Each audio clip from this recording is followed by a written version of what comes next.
Assalamualaikum warahmatullahi wabarakatuh. Bapak-bapak, ibu-ibu, kita sudah sering mendengar tentang apa itu Lailatul Qadar. Sangat istimewa, bahkan amat istimewa. Saking istimewanya orang menunggu di masjid-masjid ramai, di masjid-masjid orang berusaha untuk menjaga, walaupun sebagian yang lain lagi berusaha juga bisa sampai di kampung halamannya, walaupun dengan segenap cara dan upaya, sampai harus masuk hutan keluar hutan, masuk sungai keluar sungai, masuk gang sempit keluar gang sempit, sampai jalan tikus pun dilewati supaya bisa sampai di kampung. Yang parahnya sudah sampai di kampung ketahuan dipulangkan. Masya Allah, sebuah, kita menyebutnya gak tahu apa istilah yang pas. Ini menjadi perbincangan serius karena pada saat yang bersamaan ada orang yang datang dari sumber bencana dan malapetaka ini begitu mudahnya, terang benderang. Ada pejabat yang sok pinter mengatakan mereka yang dari luar itu kan sudah diperiksa dengan ketat, bla bla bla dan bla bla bla. Seolah-olah membenarkan bahwa kalau yang dari luar itu enggak masalah, yang masalah itu kalau dari Bekasi mau ke Jawa. Ini kan musibah. Tetapi intinya kita berusaha dan berupaya sepenuh keyakinan, walaupun diiming-imingi katanya kalau enggak mudik dapat Lailatul Qadar. Emang dipikir Lailatul Qadar itu bisa diundi apa? Dipikir Lailatul Qadar itu bonus akhir tahun barangkali. Sampai segala macam cara.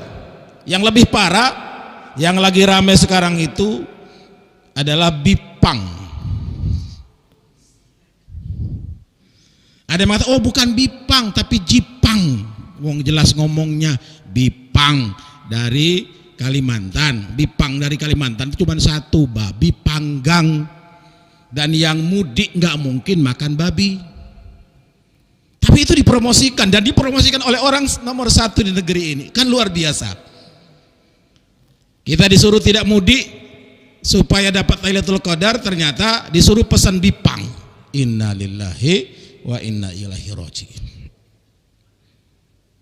Maka pada malam hari yang berbahagia ini kita ingin membahas tentang Lailatul Qadar dan spirit amar ma'ruf nahi mungkar. Saya dulu waktu masih kecil, saya tanya kepada guru SD saya, rahimahullah, beliau telah wafat, guru agama. Pak Guru, kan Lailatul Qadar itu hebat, dahsyat gitu, lebih baik dari 83 tahun. Kok doanya singkat sekali? Doanya kan pendek sekali. Doa yang kita sama-sama hafal sebagaimana diriwayatkan oleh Ummuna Aisyah radhiyallahu anha ketika bertanya kepada Rasul, apa yang harus saya baca supaya saya bisa memperoleh Lailatul Qadar itu? Apa jawab Nabi? Bacalah Allahumma innaka afuwun, atau Allahumma innaka afuwun karim tuhibbul afwa fa'fu anni. Singkat sekali. Sampai ada yang bertanya, kok begitu singkatnya? Padahal di balik doa ini ada satu kekuatan yang dahsyat, kekuatan yang super, kekuatan yang luar biasa. Kenapa? Karena ketika maaf itu kita sudah peroleh, ampunan itu kita sudah dapatkan, maka sudah selesai urusan. Yang repot sebenarnya itu kan ketika kita belum memperoleh ampunan. kita belum memperoleh maaf dari Allah atas semua kesalahan kita.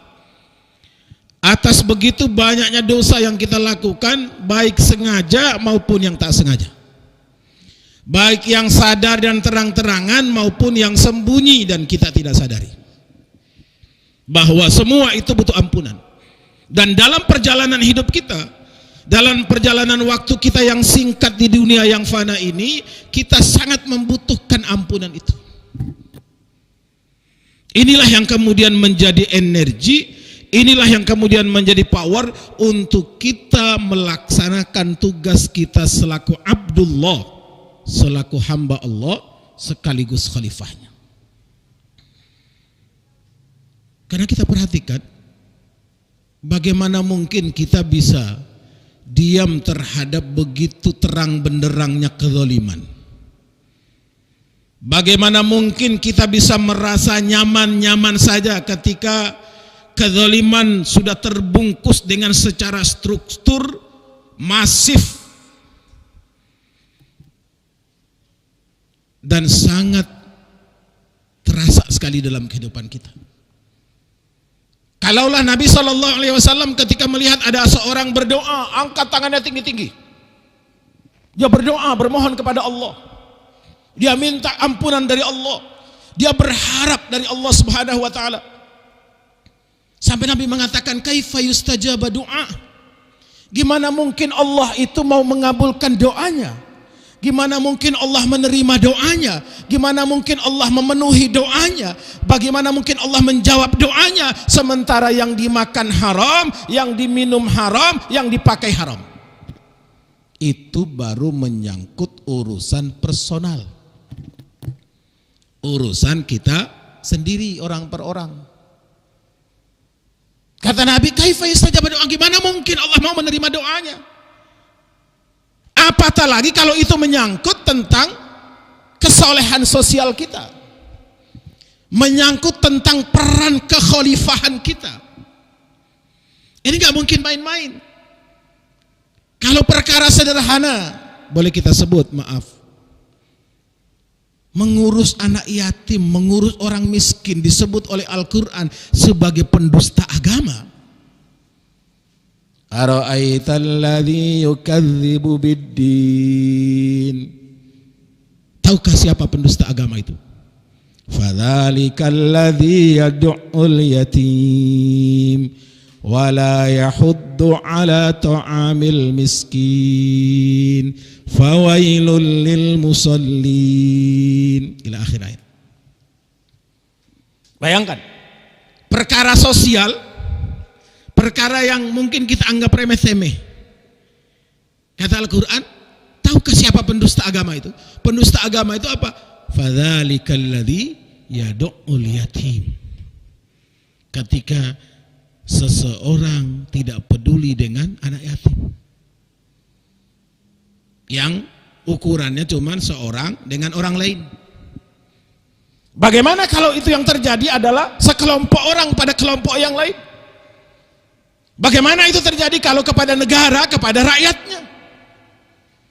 Apalagi namanya kalau begitu?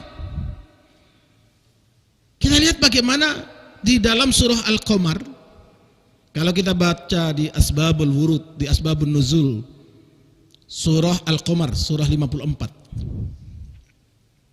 Di mana ketika para pendosa, para ahli maksiat itu sudah bosan dengan maksiatnya. Bayangkan Pak. Jadi ternyata orang maksiat bosan juga itu. Ternyata orang zalim itu bosan juga sebenarnya. Cuman itu kalau zalim yang dapat hidayah. Kalau zalim nggak dapat hidayah itu dia pikir mati nggak bakal gitu datang kepadanya. Sehingga dia enjoy saja dengan kezalimannya. Dia tenang-tenang saja dengan kemaksiatan yang dia lakukan. Mereka datang kepada Nabi. Mereka minta pendapat kepada Nabi. Karena sudah, kata orang Banjar itu sudah muyak.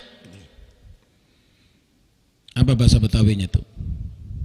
Bahasa Jaka Permainya itu. Bosan sudah. Maksiat itu sudah bosan. Sudah nggak ada lagi, nyaris tidak ada lagi perbuatan maksiat yang nggak dikerjakan. Nyaris tidak ada dosa lagi yang tidak dicoba.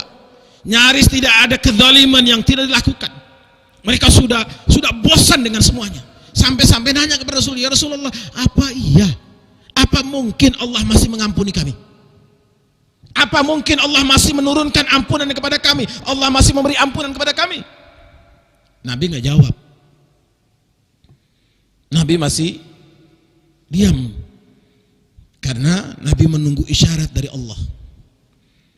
Di saat Nabi diam itu, baru turunlah firman Allah. Dalam surah Al-Qamar tadi. Apa kata Allah?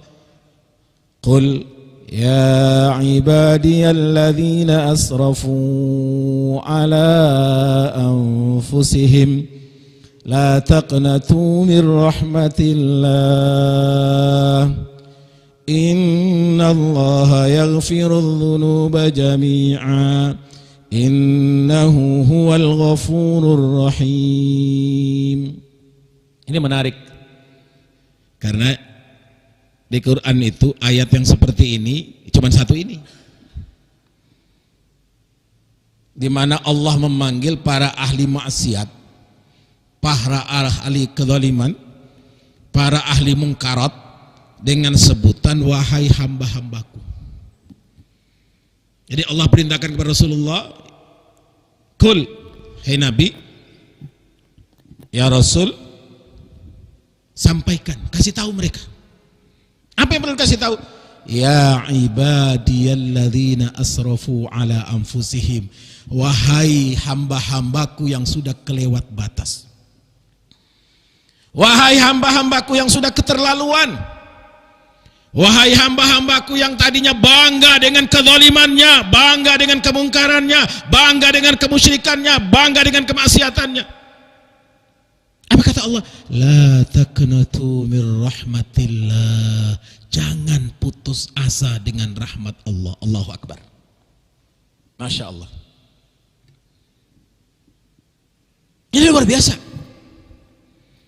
Jadi di saat orang sudah habis energinya, katakanlah, bayangkan seorang Mike Tyson itu, dia bilang, kalau hari ini saya rela, saya dipenjara hanya karena keyakinan saya tentang agama ini, tentang Islam ini, saya lebih baik memilih di penjara daripada saya hidup bebas tetapi saya dikuasai oleh nafsu dan ambisi saya. Allahu Akbar. Ini kan nggak gampang. Kita nggak tahu hidayah itu datangnya kapan. Kita nggak tahu bagaimana kita sedang dalam jalan menuju hidayah, tiba-tiba Allah menjemput, mending gitu. Tapi yang parah itu ketika kita sedang asyik dalam maksiat, sedang berbangga dengan kezaliman, sedang seneng-senengnya dengan kemungkaran, tiba-tiba malaikat mampir. Wah, ini musibah. Dia menarik. Apa kata Allah? La taqnatu min rahmatillah. Wahai hamba-hambaku yang sudah kelewat batas itu, wahai hamba-hambaku yang sudah keterlaluan itu, jangan putus asa dengan rahmat Allah. Dan Imam Al-Laits rahimahullah mengatakan, tidak ada rahmat yang paling dekat dengan kita, tidak ada rahmat yang paling mudah kita capai, tidak ada rahmat yang paling gampang kita peroleh kecuali apa? Al-Quran. Dan Al-Quran turunnya kapan? Malam Lailatul Qadar. Ini energi luar biasa. Imam Al-Laits mengatakan tidak ada rahmat yang paling mudah kita raih. Kenapa? Karena jangankan membaca, jangankan mengamalkan, jangankan mentadaburi, jangankan mengajarkan, jangankan memperjuangkan, jangankan membela, mendengar saja bacaan sudah jaminan luar biasa. Dengar saja akhir surah, satu ayat terakhir dari surah Al-A'raf. Apa kata Allah? Wa idza quri'a 'alaihimul Qur'an fastami'u lahu wa ansitu la'allakum turhamun. Masya Allah. Dan apabila dibacakan kepadamu Al-Quran, diperdengarkan kepadamu Al-Quran, fastami'u lah. Istami'u dalam tafsir itu disebut as-sam'u bil ihtimam.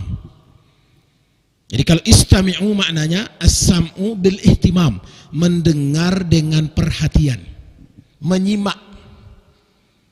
Kalau mendengar sambilan itu bukan mendengar namanya. Kalau isma'u boleh sambilan, dengarlah.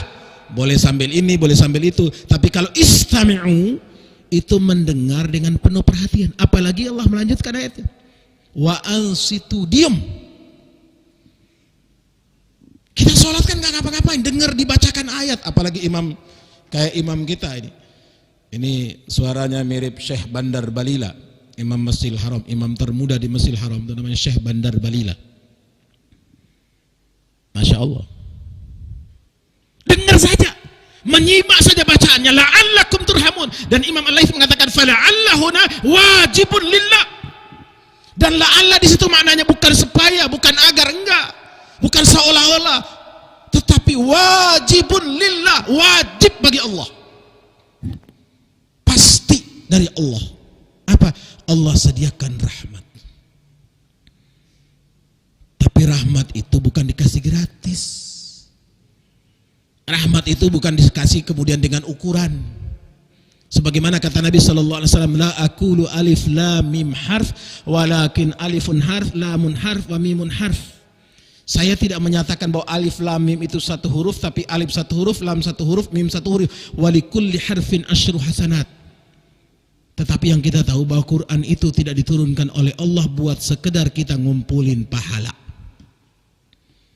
Quran tidak diturunkan oleh Allah Subhanahu wa taala buat kita merekeng nilai.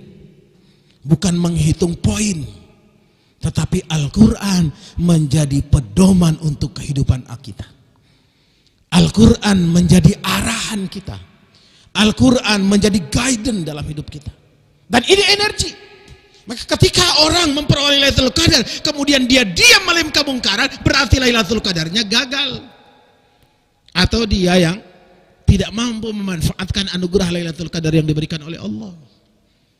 Kalau satu malam istimewa saja kita mendapatkan luar biasa nilainya, dan kita tidak mungkin melakukan apa karenanya, berarti Lailatul Qadar kita, maaf, terpaksa kita menyebutnya Lailatul Qadar yang impoten. Lailatul Qadar yang nggak ada energinya. Dan nggak mungkin Lailatul Qadar seperti itu. Lailatul Qadar itu pasti multi efek, punya daya sengat, punya daya resonansi, punya daya bias, punya daya efek yang nggak mungkin efeknya cuma semalam, nggak mungkin. Cerita dapat Lailatul Qadar tapi subuhnya kesiangan, ya nggak mungkin. Cerita dapat Lailatul Qadar tetapi nggak peduli dengan anak yatim di sebelah rumahnya, ya nggak mungkin. Punya cerita dapat Lailatul Qadar tetapi berlaku zalim terhadap orang di sekitarnya, ya nggak mungkin. Pasti nggak mungkin. Kenapa? Karena dia multi efek. Dia punya daya sengat, dia punya daya bias, dia punya daya resonansi. Tergantung bagaimana yang dihadapi. Maka disinilah nilai kita temukan. Jadi kalau Allah memberikan jaminan super, jaminan mahdasyat, jaminan hebat, itu tandanya bahwa agama ini, din ini, ajaran ini begitu luar biasa. Jadi jangan sampai kita seperti, ya maaf, seorang kiai mengatakan agama itu kan bukan turun dari Allah. Itu cuma bikinan saja. Tergantung kalau kita sepakatnya gimana. Wala haula wala quwata illa billah. Ini musibah besar ini. Apalagi kemudian sampai meragukan yang sudah menjadi keyakinan kita. Ini gak main-main. Gak bisa. Kita memang hidup di negeri ini, negeri yang multi etnik, multi agama, multi segala macam. Tapi kita tidak boleh menggadekan nilai keyakinan kita hanya karena kita dianggap, supaya kita disebut sebagai seorang yang pluralis. Makanya fatwa Majelis Ulama Indonesia yang tidak tersosialisasi dengan baik itu mengharamkan pluralisme.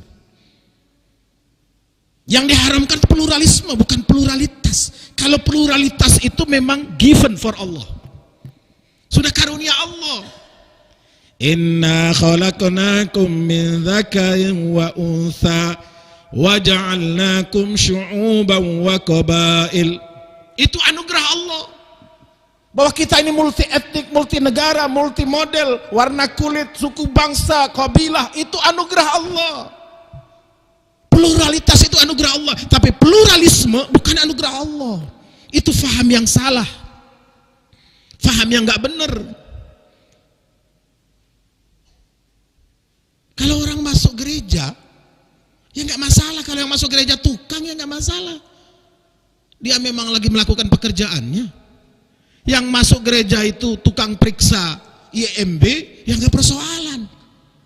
Kalau yang masuk gereja membawa keyakinan yang kemudian menganggap seolah-olah semua keyakinan yang sama, itu masalah. Itu masalah. Emang dipikir dia lebih hebat daripada Rasulullah? Yang dulu mereka, para kaum kufar itu minta kepada Nabi, ya Nabi sekali-sekali dong mampir, kita ibadah rame-rame gitu. Emang dipikir dia lebih murni akidahnya daripada Rasulullah? Kenapa? Karena pasti akan efeknya, akan ada pengaruhnya. Kalau seorang ketua RT datang ke gereja, memang dia melihat bagaimana orang yang ada di lingkungan, yang nggak ngaruh, nggak ngefek. Tapi kalau seorang yang dipanuti, diikuti, banyak orang kemudian masuk, kemudian menyampaikan hal-hal yang dapat bisa menggoyang akidah, ini yang masalah. Ini yang masalah. Bukan persoalan masuknya, bukan persoalan hadirnya, bukan persoalan datangnya. Kalau dia kepala pemerintahan datang hadir di situ diundang oleh warganya dalam urusan bukan seremonial, bukan ibadah, bukan urusan yang terkait dengan akidah, ya nggak masalah. Tapi kemudian ada orang hadir di sana bahkan kemudian menganggap seolah-olah sama, inna lillahi wa inna ilaihi rajiun. Agama ini nggak dibikin nano-nano. Inna dina indallahil Islam. Allah sudah begitu memuliakan. Bahkan kita bersyukur belum lahir sudah dikasih anugerah oleh Allah. Surah 22 ayat 78. Huwa sammakumul muslimin min qabl. Allah kasih sebutan kita dengan sebutan yang indah. Makanya saya ulang di mana-mana, yang harga mati itu Islam, bukan NKRI. NKRI itu harga hidup. Selama kita hidup insya Allah kita bertahan NKRI, walaupun mudik nggak boleh. Kita masih tetap NKRI walaupun lebaran di lapangan nggak boleh. Kita masih tetap NKRI walaupun ini, walaupun itu, dengan segala macamnya. Ibu tahu berapa sekarang utang kita, Bu? Tahu nggak Pak? Berapa Pak? Utang negara kita, Negara Kesatuan Republik Indonesia ini hampir 10.000 triliun, Pak. Harusnya kalau cuma 10.000 triliun, kan kemarin ada yang bilang di kantongnya ada 11.000 triliun. Selesai kan, masih bonus 1.000. Yang 11.000 tuh gak teko-teko, gak nongol-nongol, yang ada malah Pertamina tekor 11.000 triliun. Ya inilah yang terjadi. Saya nggak mau bahas yang terlalu jauh, terlalu dalam, kebanyakan. Wah ini nggak mudik karena begini, karena itu, enggak.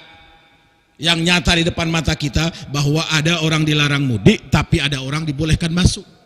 Itu yang jadi masalah. Itu namanya kezaliman, dan itu harus disuarakan, itu harus dilawan. Itu harus diingatkan. Karena besok yang celaka bukan yang nyuruh saja, bukan yang ngambil untung saja, kita semuanya kena getahnya. Wattaqu fitnatan la tusibanna alladhina zalamu minkum khassah wa'lamu annallaha syadidul iqab. Bertakwalah kepada Allah, hati-hati. Kenapa kata Allah? Karena ketika datang musibah, ketika datang malapetaka, ketika datang fitnah, tidak hanya menimpa yang zalim saja, yang diem atas kezaliman kena, yang pura-pura nggak tahu kena, yang takut bersuara kena, yang nggak ngapa-ngapain kena. Jangan dikira nggak kena. Bahkan Nabi mengatakan bahwa orang yang diam terhadap kezaliman padahal dia bisa melakukan sesuatu, itu namanya setan bisu. Udah setan bisu lagi. Kalau yang senang riba, setan gila lagi. Kalau ini yang diam terhadap kezaliman, setan bisu. Terus gimana kita? Lakukan apa yang kita bisa. Buat apa yang kita bisa, sekurang-kurangnya apa? Doa. Kita punya kekuatan dan manfaatkan momentum terakhir dari Ramadan ini menjadi energi kita. Karena Lailatul Qadar akan menjadi energi kita untuk melaksanakan tugas kekhalifahan kita, al-amru bil ma'ruf wan nahyu 'anil munkar. Melakukan tugas kita untuk amar ma'ruf, nahyu munkar.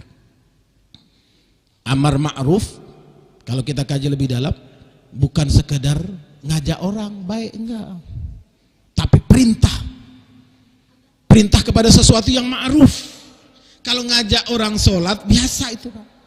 Yang perlu dilakukan itu ngajak orang sholat berjamaah di masjid,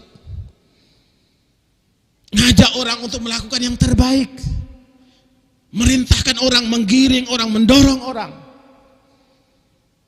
Makanya ya kita harus ambil bagian bahwa keadaan kita hari ini ya nggak usah salahkan siapa-siapa, itulah salah kita di masa yang lalu. Cueknya kita yang lalu, inilah hasilnya. Jadi kalau masih cuek juga, besok lebih parah lagi, besok lebih hancur lagi.